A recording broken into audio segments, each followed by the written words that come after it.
Olá, este é o Justificando Entrevista e eu estou aqui na honrosa presença de Roberto Tardelli, ele que é colunista do Justificando, é advogado, ex-procurador de justiça e hoje está na banca TGC Advocacia. Vamos para uma excelente entrevista.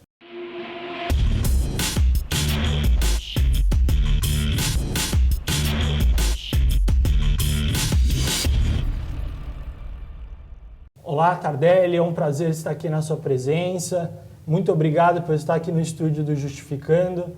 E eu vou começar com uma pergunta que é a pauta da vez, não tem como fugir, é a questão da maioridade penal.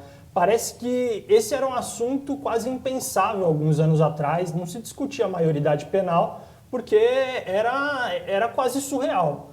E agora, por que entramos nessa questão? Por que este momento?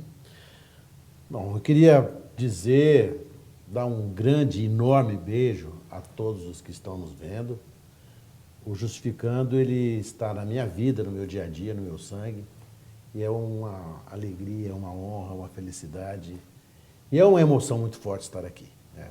Eu tenho em vocês a grande caixa de ressonância de um direito pensante, algo que nós não tínhamos até muito pouco tempo atrás.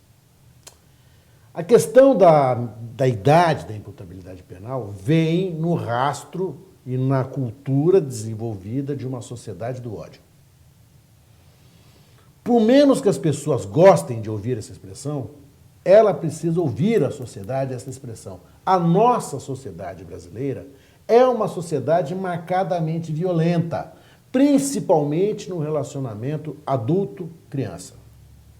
A questão da imputabilidade penal, ela vem num crescendo, e eu sentia que essa situação ia se reverter quando eu percebi a enorme dificuldade, até hoje não superada, e dificilmente de ser superada, na implantação, por exemplo, da Lei da Palmada, onde tudo que não se queria era que as crianças apanhassem. Você pode educar seu filho, você deve educar seu filho, você tem que educar seu filho, mas, por favor, não cubra seu filho de porrada. Nós não conseguimos dizer isso às pessoas porque elas acham natural, normal, correto, que essas crianças devam ser, sim, castigadas. Ora, se o castigo do adolescente é insuficiente, qual é o castigo além disso? A cadeia. Então nós vamos tratar aquele adolescente de 16 anos e na proposta que passou de uma estupidez brutal, como se ele adulto fosse, sabendo todos que adulto ele não é. É claro que ele sabe, uma criança sabe que não deve matar a outra criança. A questão não é o discernimento. É muito demagógico, vou dizer, quase canalha, jogar o debate para esse nível. Nessa sociedade do ódio, que é a sociedade brasileira, a gente não consegue sentar e discutir o que fazer diante da violência, quando a violência vem daquele que virá depois de nós, do mais novo. Nós não sabemos o que fazer com o do mais velho. Qual é a nossa solução? A nossa solução é mais simples, encarcera, prende. Ora, mas em prisões que serão separadas, em prisões especiais, mentira! Nós somos campeões em mentiras legislativas. Poucas pessoas sabem, na lei do ventre livre, havia um dispositivo de que as crianças, filhas das escravas, fossem eventualmente cuidadas por instituições públicas que jamais foram criadas, foram jogadas na rua, ou então foram postas na escravidão, continuaram escravas. O que nós não conseguimos fazer no Brasil é pensar no Brasil com pessoas iguais. O Brasil ele é habitado por duas castas. A do andar de cima, que tem um chicote, e a do andar de baixo, que tem as costas. Quando o andar de baixo começa a fazer um movimento muito tímido de aproximação, opa, aí não. Vamos voltar e vamos dar uma endurecida no jogo. Estava tão bom, por que mexer?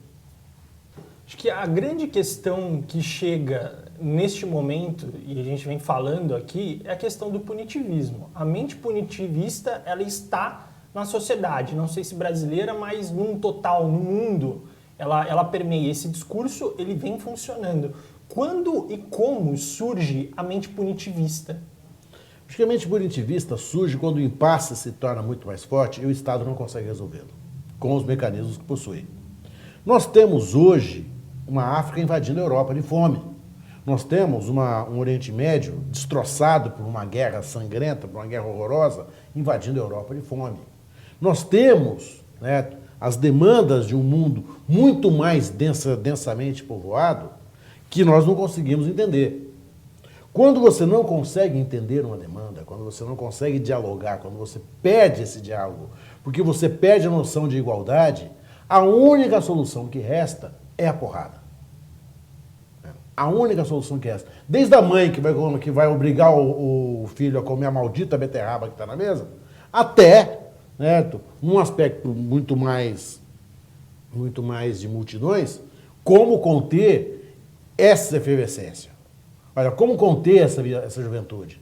Como conter uma juventude que não tem emprego, que não tem inserção social, que não tem trabalho, que não tem forma de geração de renda, que não pode ter perspectiva? Se você for pensar em termos tipicamente brasileiros, a nossa grande atividade econômica, se você for em qualquer fórum criminal, você vai ver isso, qualquer fórum trabalhista, você vai ver isso. Ajudante geral. Ajudante geral é aquele que não tem emprego nenhum, ele vai sobrevivendo, ele vai subsistindo, ele vai resolvendo as demandas imediatas. Claro que nessa solução de demandas imediatas vai ficando um monte de coisa para trás. É isso que ficou para trás, que esta organização social não consegue responder.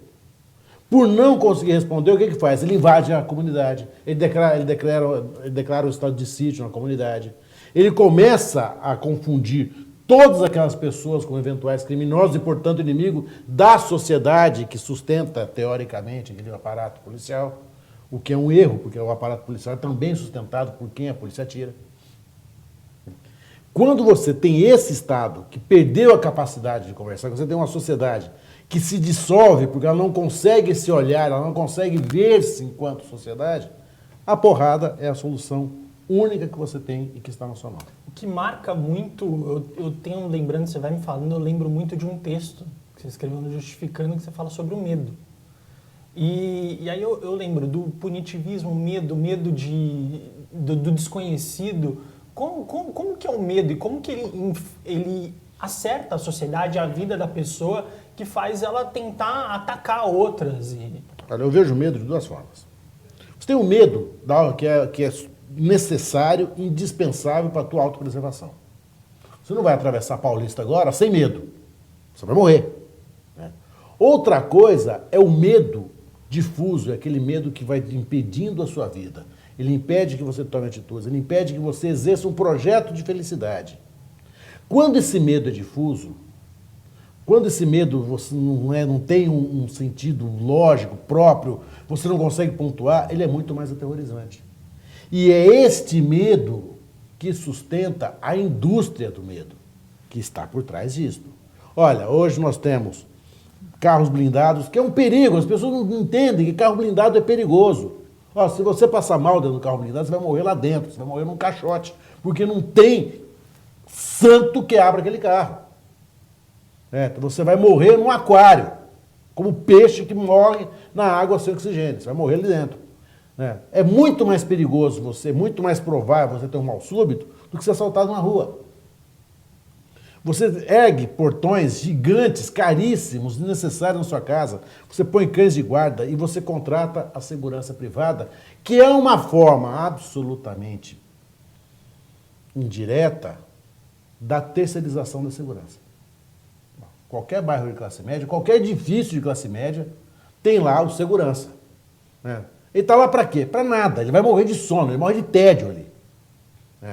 Mas o que o justifica ali? Esse medo difuso que faz o Brasil é uma sociedade extremamente perigosa. Se você for considerar que você mora numa cidade de 10 milhões de habitantes, que em torno de São Paulo existem outros 10 milhões de habitantes, que no entorno de São Paulo, no estado de São Paulo, existem 40 milhões de pessoas, é possível você ter uma sociedade tão confinada assim, tão desigual assim, e esta sociedade não produzir rabos e rastros de violência. Mas ainda assim, você vai, por exemplo, se você pegar os índices de homicídio em Moema, para que as pessoas que estão em outros cantos do Brasil não fiquem boiando na conversa, Moema é um bairro muito aprazível, delicioso, bonitinho aqui de São Paulo. O índice de homicídio de Moema é inferior ao de Zurique. O índice de homicídio nos Jardins é inferior também ao de Zurique. Extremamente seguro. É extremamente seguro. E a mente dessas pessoas que estão lá estão voltadas ao medo. Eu fui uma vez dar uma palestra numa cidade do interior do Brasil. Eu não vou falar o nome para não entregar o nome. Né? Eles têm medo, eles tinham medo. Mas medo do quê? Quantos assaltos roubos à mão armada vocês registraram aqui nos últimos 6 meses? Nenhum. 1 ano? Nenhum. 2 anos? Nenhum. 3 anos? Nenhum. Aliás, nunca havia acontecido na cidade um roubo no farol. Por que esse medo? Por que esse medo? Aí você vê, não, mas é um discurso de mídia, é muito simples, é simplificar demais. É claro que existe o discurso de mídia, mas nós teríamos que ter um mínimo de discernimento para perceber que, desculpe, o meu amigo Marcelo Rezende, o que ele faz é uma estupidez. Né? É uma estupidez ideológica, uma estupidez política, é uma estupidez jurídica e é uma estupidez jornalística. Né? Aí você vê a voz, tem pessoas nesta indústria do medo que tem muita voz, seja aí na grande mídia, você citou um nome, aí a gente vê Reinaldo Azevedo. É numa mídia horizontalizada, ele tem voz espontânea, não é que está na TV lá, as pessoas procuram. E por que ele tem voz? Quem que é Reinaldo Azevedo? Tem ele, tem o Olavo de Carvalho, né? São pessoas que cultuam e vivem nesta sociedade do ódio e são seguidas por milhões de imbecis. Há uma imbecilidade histórica, eu não estou dizendo da imbecilidade de inteligência, estou dizendo da imbecilidade do discernimento histórico. Essa imbecilidade do discernimento histórico vem exatamente da dificuldade de você olhar a sociedade composta como pessoas iguais. Nós não podemos discutir no século XXI direito de empregada doméstica.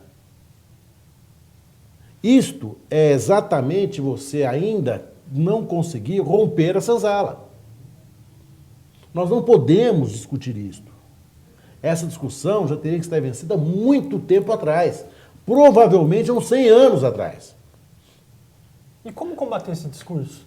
Combater um discurso que é fácil, é um discurso muitas vezes ele é raso, todo mundo consegue entender e às vezes sente empatia com um discurso simples. Eu acho que só tem uma forma, que é a informação. É você pegar esses seguidores, não vou nem dizer se fã-clube é muito mais, né? São quase beatos dessa gente, né? E começar a dar a eles os dados concretos, dados que são dados oficiais, não são dados que a gente tira de um blog de esquerda da internet, mas são dados oficiais. Né? Olha, qual é o dado oficial? O Brasil saiu do mapa da fome. Saiu do mapa da fome. Acorda! Saiu do mapa da fome. Aqui no Brasil, as crianças morriam de fome. Morrer de fome é morrer por ausência de suporte calórico mínimo para sobreviver. Você tem ideia do que é isso? Você imagina uma morte assim?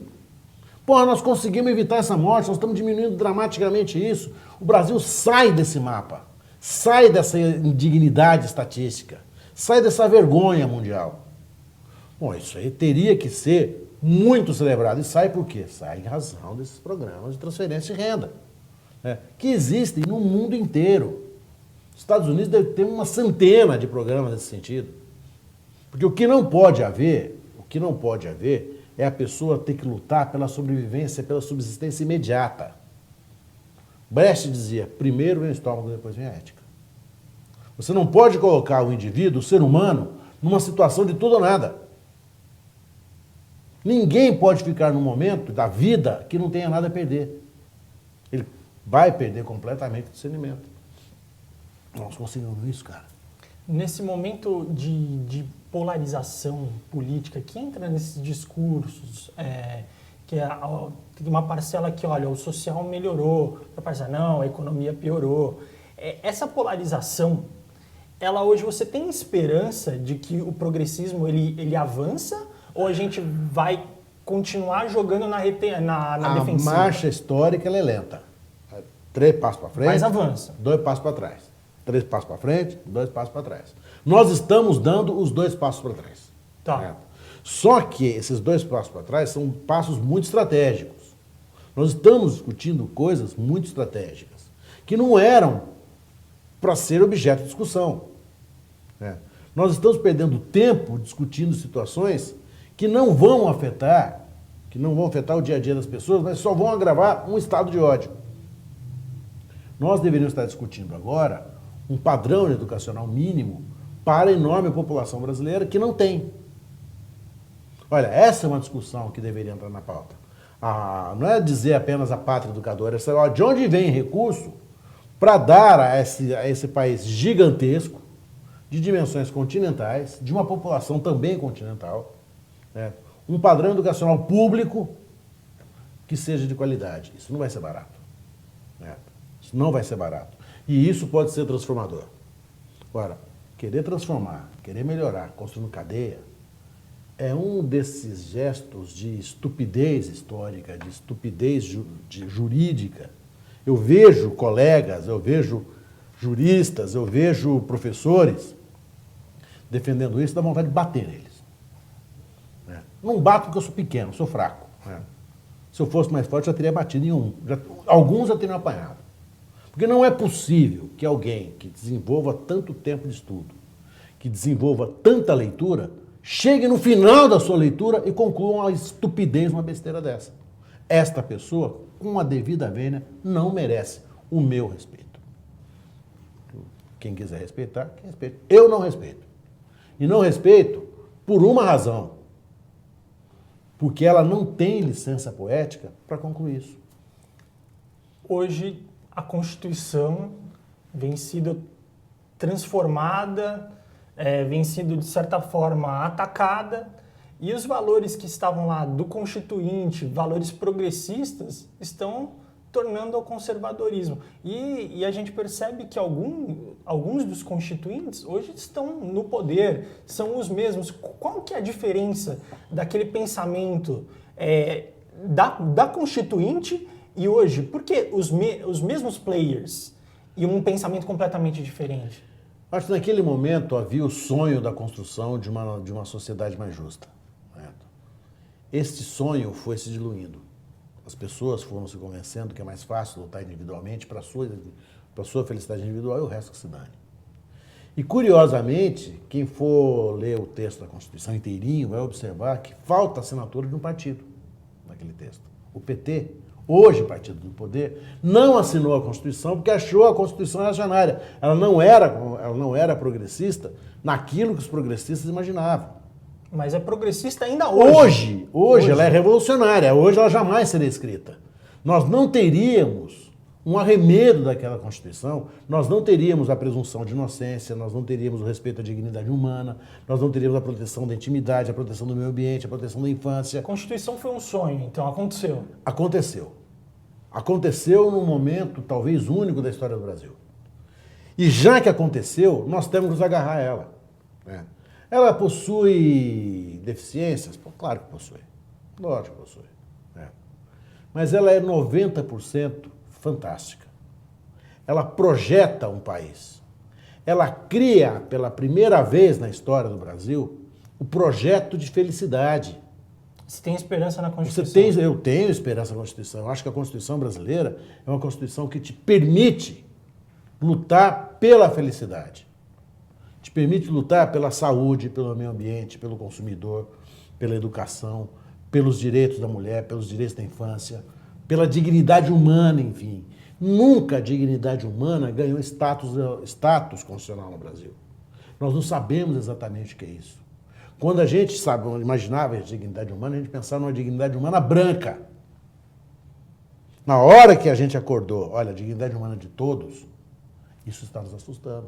Porque para isso o Brasil não estava preparado e tem que se preparar de qualquer jeito. Nós temos que garantir isso. Nós não podemos mais, por exemplo, admitir a tortura em distritos policiais. Isso teria que ser algo absolutamente inadmissível, isso teria que ser algo abominável, sob todos os aspectos, independentemente do crime que se estivesse ali investigando, não importa isso. Se a gente não conseguia, porque nós conseguimos nos revoltar com a tortura política, por que não do crime comum? Qual é a diferença? A dignidade humana é a mesma, o ser humano é o mesmo.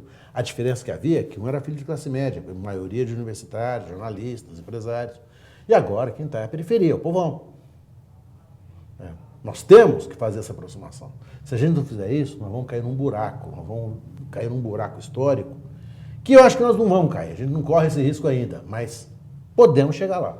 Tardelli, você como uma pessoa que sempre esteve ali do lado progressista, lutando, e hoje é uma linha de frente, ali na combatividade, um nome que persiste, sempre escrevendo, alertando as pessoas.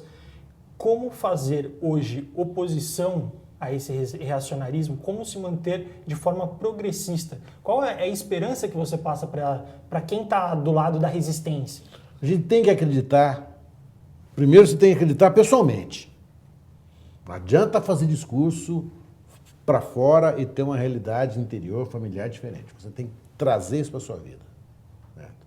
Você tem que acreditar que somos iguais. A partir da igualdade, você começa a construir um discurso, você começa a construir uma prática. Se todos nós aumentarmos a prática, se a gente conseguir mostrar que isso é denso, isso é efetivo, isso é consistente... São nas pequenas ações, no cotidiano. Desde as pequenas ações. Certo? Eu não posso, por exemplo, fechar as portas do escritório para quem for lá pedir por justiça. Eu não posso fazer isso. Certo? Da mesma forma, como eu não posso também me calar diante daquilo que eu entender que é uma tortura policial. Eu nunca me calei nem como promotor e tive grandes inimigos por causa disso, dentro da minha própria instituição, que infelizmente fez a opção histórica do lado errado. Na encruzilhada histórica, o Ministério Público entrou para o lado errado, vai ter que pagar esse preço, vai pagar esse preço. Certo? Eu temo que o futuro do MP seja um futuro muito ruim, do ponto de vista da visão social histórica que deles tem. É uma instituição que vive do apelo popular. Isso não poderia existir jamais. Né? Agora, se nós conseguimos estabelecer que a dignidade humana, a igualdade entre as pessoas, é a única forma de você viver em sociedade, né? Você começa a dar passos lentos para que isso possa mudar, mas são passos efetivos, são passos corretos, são passos que a gente pode dizer que vão ficar para o seu filho, para o seu neto. É uma construção histórica. O Brasil começa a se construir historicamente muito atrasado. Mas tem que começar essa construção. Uma hora ou outra você tem que começar. Então, nesse momento, a advocacia, ela te permite exercer tudo isso que você fala, mais que o Ministério Público? No Ministério Público, a gente tem principalmente na segunda instância do Ministério Público, com uma devida vênia aos brilhantes procuradores de justiça que eu conheci, que hoje estão atuando, ela é frustrante. Né? Eu costumo dizer que o parecer do procurador de justiça é a única peça do processo que, se for retirado do processo, não acontece nada com ele. Né? Ele não tem nem febre, ele nem dá um espirro, porque não tem um sentido jurídico consistente da existência da manifestação do Ministério Público em segunda instância. Eu nunca entendi. No meu exame oral, eu morria de medo de alguém me perguntar o que eu achava disso, que eu não tinha opinião nenhuma. Eu era um moleque, não sabia estar chegando, eu não sei para que serve. Mas, lá dentro, você tem o peso da instituição. E esse é um problema muito grave. Nós temos que mudar profundamente as instituições. É um assunto para um outro dia, um assunto para uma outra hora, mas começaria a mudar, haveria uma mudança no Ministério Público, se o princípio da impessoalidade começasse a ser respeitado nos concursos, com a abolição do exame oral, por exemplo. Então tem coisas que são mais... Existe pessoalidade. Claro que existe. Dentro da escolha do concurso. Existe a simpatia, existe, olha, puxa vida, não pode isso. Né? No dia que a gente tiver um sistema de cota, você vai conversar isso com todos os juízes, todos os promotores, procuradores. Quem passou por essa máquina de moer alma, né? Ninguém vai dizer, eu passei no concurso X. A expressão que ele vai usar é outra, fui aprovado. Na verdade, o exame oral, se você for pensar um pouquinho, tem muito a ver com a sabatina do ministro Supremo, que foi torturado lá, emocionalmente pelos senadores, né? Porque, na verdade, ninguém está lá para ver se você sabe processo penal, direito administrativo, direito penal, processo civil, nada disso. Aquilo é um ritual iniciático. Um rito de passagem. É um rito de aceitação. Você foi aceito, portanto, você já começa a gratidão. Você entra devendo. Você entra como autoridade já. Você entra como autoridade que foi recepcionada pelas autoridades, mais autoridades que você. A super autoridade. Um Olimpo de deuses inatingíveis. Tu fala assim, este menino, este moço, esta moça, Este podem entrar na festa do céu. O resto é sapo. Saído do Ministério Público, você voltou para o chão. Saindo do Ministério Público te dá... Eu nunca tive grandes problemas com a igualdade, né? Eu nunca me pensei como autoridade, nunca raciocinei na minha função como autoridade, nunca consegui pensar nisso. Mas te dá a liberdade de você, dentro de uma profissão liberal, né, dar o passo que você quiser, para a direção que você quiser. Isso não tem preço. Bacana, muito obrigado. Roberto Tardelli, é um prazer. Colunista do Justificando, é uma honra tê-lo aqui nos nossos estúdios. Prazer é conversar com vocês. Um beijo para todo mundo. Vamos jogar o Justificando para cima, que aqui é o lugar do pensamento livre. Legal, obrigado. Você, telespectador, que está lá, internauta, assista o Justificando na próxima semana, na próxima quarta-feira. Siga-nos nas nossas redes sociais, seja Twitter, Instagram, Facebook. Nós estamos aí e quarta-feira estamos de volta. Vamos embora.